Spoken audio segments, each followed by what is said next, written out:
Damos la bienvenida al abogado Mauricio Alarcón. Él es el director de la Fundación Ciudadanía y Desarrollo.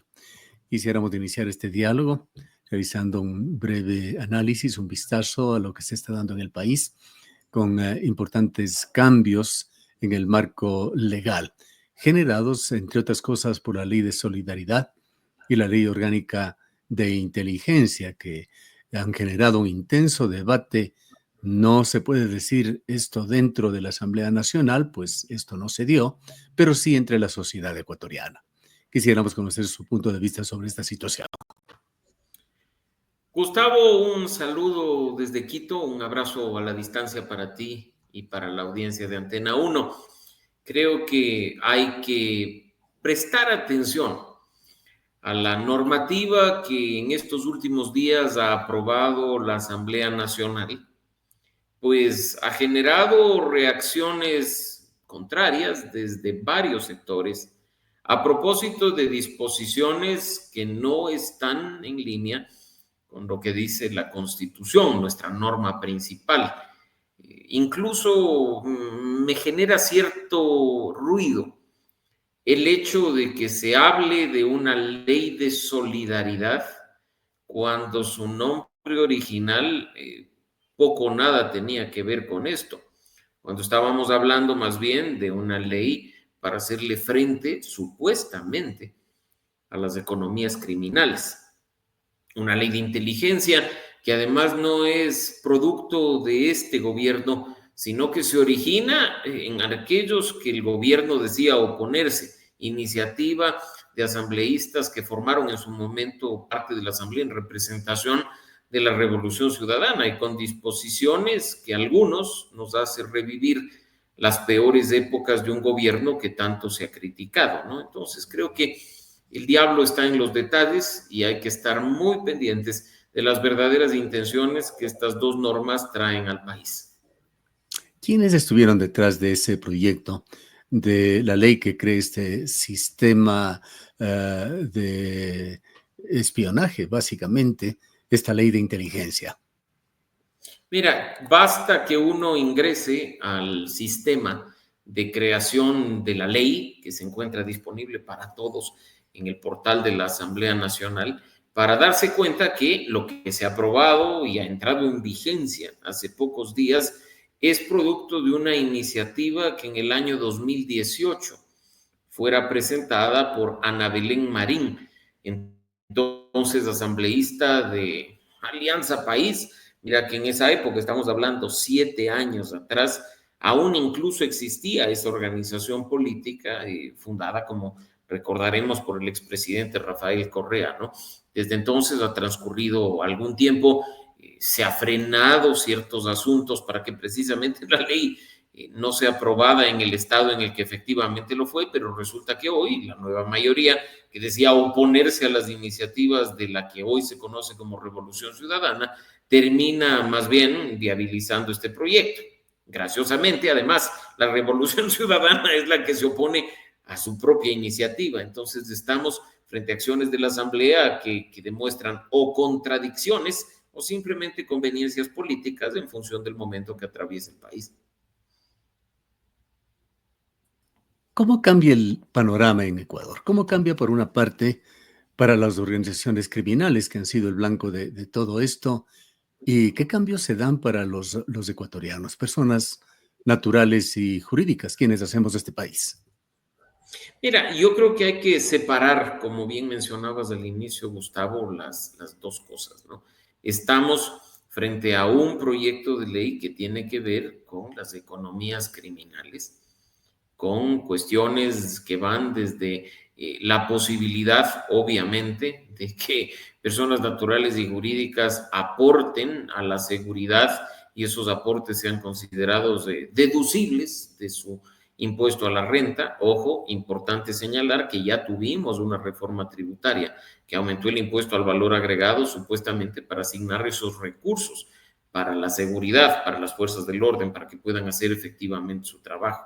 Pero ahí se han metido varios temas, incluso cuestiones de reformas penales. Entonces creo que, de nuevo, hay que prestar mucha atención ahora a lo que significa la aplicación de la ley, Gustavo y amigos, para que no se convierta esto, si es que efectivamente es una herramienta que le hacía falta al gobierno nacional, independientemente de que su origen mismo es inconstitucional, para que no corra la misma suerte de una ley de recuperación de activos que se nos dijo era pues la solución para combatir las economías criminales y eso no ha pasado, o para que no corra la misma suerte de la extradición que aprobada en consulta popular, recordarás tú el año pasado, solo ha dado como resultado la extradición de un violador de menores a los Estados Unidos, ¿no? A veces nos venden la idea de que las normas son la salida perfecta para todo lo que ocurre en el país, pero en la práctica terminan siendo simplemente manifestaciones de poder o del juego de poder político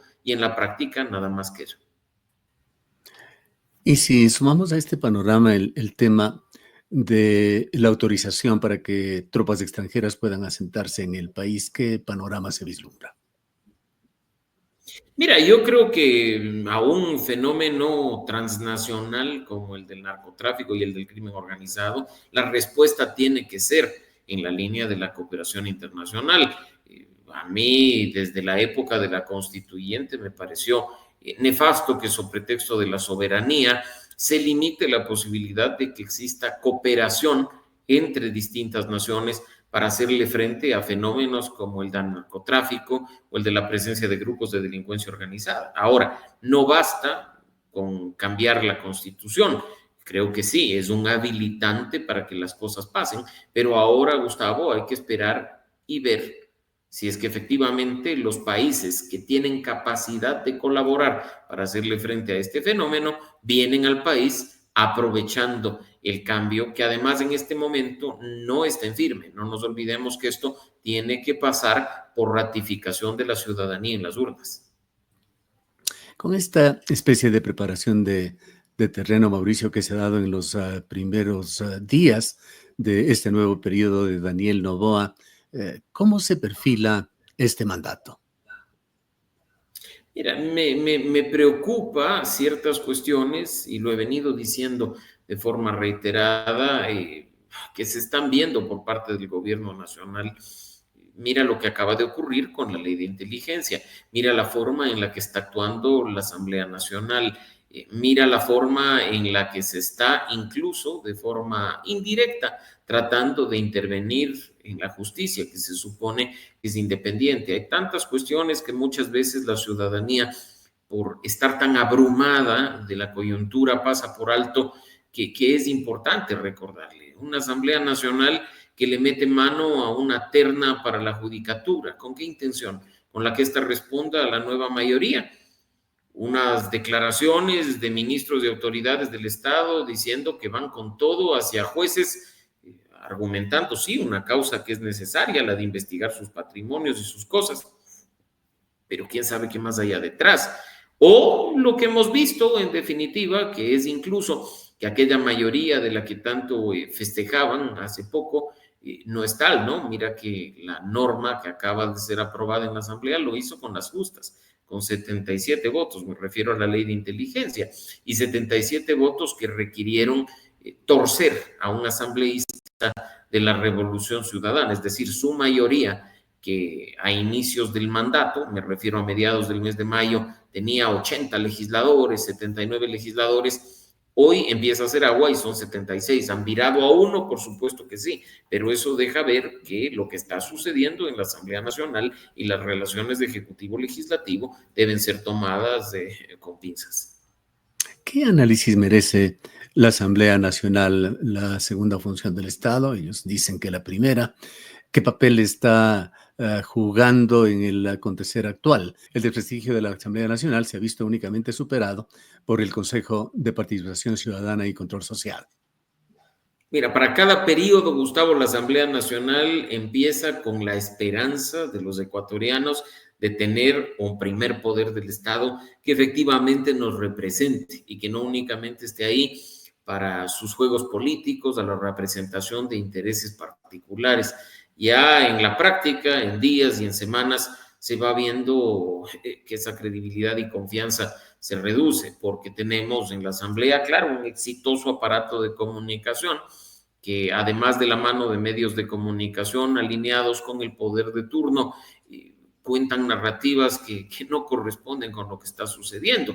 Y voy a poner un ejemplo puntual. Ha sido, a mi juicio, nefasto ver que medios de comunicación se enfocaron e hicieron gran ruido por una apelación a la presidencia del señor Olsen, cuando el problema de fondo es el cambio de una terna para integrar el Consejo de la Judicatura.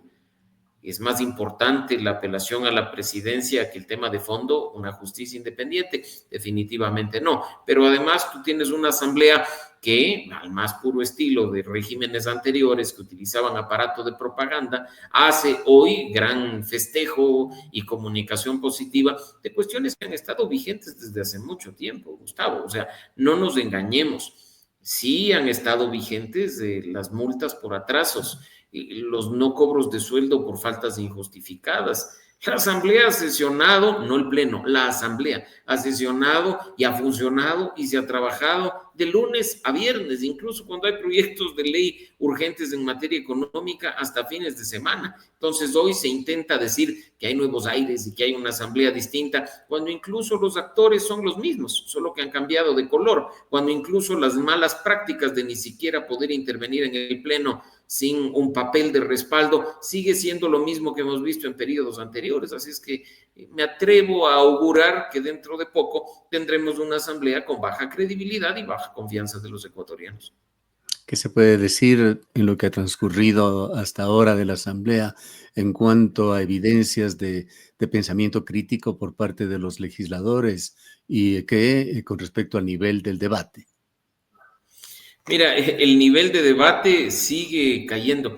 Yo no me opongo a que un asambleísta que no puede ni debe conocer de todas las materias tenga un asesor especializado que le pueda dar insumos, por ejemplo, para intervenir en el pleno de la asamblea. Si yo, abogado, tengo conocimiento jurídico, pues demando insumos de un economista si voy a debatir un proyecto de ley de urgencia en materia económica.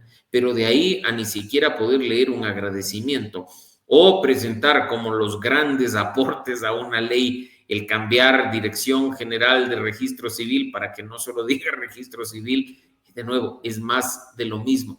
Antes, te recordarás tú, criticábamos el tartamudeo de un futbolista que se convirtió en asambleísta. Hoy pretenden que no critiquemos la incapacidad de lectura de una persona que antes fue ministra y hoy es asambleísta. De nuevo, es más de lo mismo. Estamos viendo las mismas prácticas, solo que con un color distinto. En otros temas que han preocupado al país, la situación económica, el Ecuador acaba prácticamente de ser felicitado por el Fondo Monetario Internacional. ¿Hay logros importantes realmente que estén permitiendo una corrección en los graves problemas económicos? Parece que sí, y eso más bien es algo positivo y que hay que destacar, Gustavo. Aquí no solo se critica y se critica, aunque se proponen alternativas, sino que también se reconoce lo bueno. Y yo creo que eso es quizá uno de los aspectos destacados que ha vivido el país en el último tiempo. Mira que no solo se trata de esta suerte de reconocimientos de los organismos multilaterales, sino incluso en la baja del riesgo país, que es un indicador que sí, lamentablemente se usa para seguirnos endeudando, pero que es una señal de que al menos en materia de economía y finanzas las cosas relativamente van mejorando, ¿no? Y esperemos que lo que venga después para terminar de poner orden, para tratar de hacer que las cosas funcionen en este tan sensible sector que ha sido afectado, me refiero al sector económico, no dependa de una vez más una reforma tributaria o de meterle la mano al bolsillo a los ecuatorianos, sino de disciplina al interior del gobierno. Hace pocos días escuchábamos a expertos en la materia hablar, por ejemplo, de lo que significan los niveles de ejecución presupuestaria de ministerios y de secretarías. Esas cuestiones, aunque no parezca, también influyen en ese tipo de decisiones. Así es que eso, que es positivo, ir mejorando paulatinamente, no puede ni debe detenerse. Así es que ojalá el gobierno nacional tenga clara la hoja de ruta a seguir para incluso, no solo en lo económico, sino de la mano de lo jurídico, de la transparencia, pueda dar mejores condiciones y garantías para que este país sea atractivo a la inversión, que es lo que nos permitirá a mediano y largo plazo solucionar otro problema, el de la falta de empleo. Pasando a otro tema, temas relacionados con la libertad de expresión, hay mucha preocupación en las entidades periodísticas por los efectos de esta ley del Servicio de Inteligencia Nacional, las consecuencias que va a traer y puede traer presionando de alguna manera a medios de comunicación, a ciudadanos, a periodistas, coartando la libertad de expresión. Mira, la libertad de expresión tiene que estar garantizada por el gobierno nacional, no solo para aquellos que dicen lo que les gusta escuchar, sino para todos, para los críticos. La libertad de prensa tiene que estar garantizada por el gobierno nacional, no solo para los periodistas que entrevistan y botan flores al presidente y la primera dama, sino para incluso aquellos que investigan y denuncian actos de corrupción vinculados a este gobierno. La libertad de expresión y la libertad de prensa no pueden ser menoscabadas con proyectos de ley que lo único que pretenden es generar un efecto intimidatorio, que buscan incluso provocar autocensura.